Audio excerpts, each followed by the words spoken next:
គេថាញញួរដំកែវកែវនឹងបែកហើយបើញញួរដំដែកដែកនឹងคล้ายទៅជាអាវុធមនុស្សខ្លះប្រៀបដូចជាកែវអញ្ចឹងខ្លួននៅខ្វះខាតខ្លួននៅល្ងឹតល្ងង់តែប៉ះមិនបានទេនិយាយមិនបានទេធ្វើខុសគេស្ដីឲ្យតិចតួចអន់ចិត្តខឹងគុំគួនអត់ហ៊ានទទួលយកគំនិតពីគេទេខ្លាចគេថាអន់ទាំងដែលខ្លួនឯងនឹងអន់មែនឈើប្រណិតប៉ុណ្ណាក៏ដោយ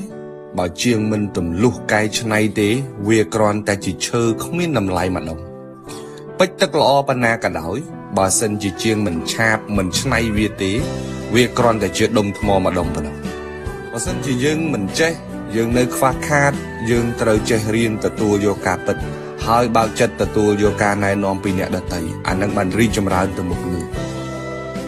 កុំខ្លាចគេថាយើងអន់បើយើងអន់មែនកុំខ្លាចគេស្ដីឲ្យតិចតួចវាអត់ស្លាប់ទេបើសិនជាគេមានចេតនា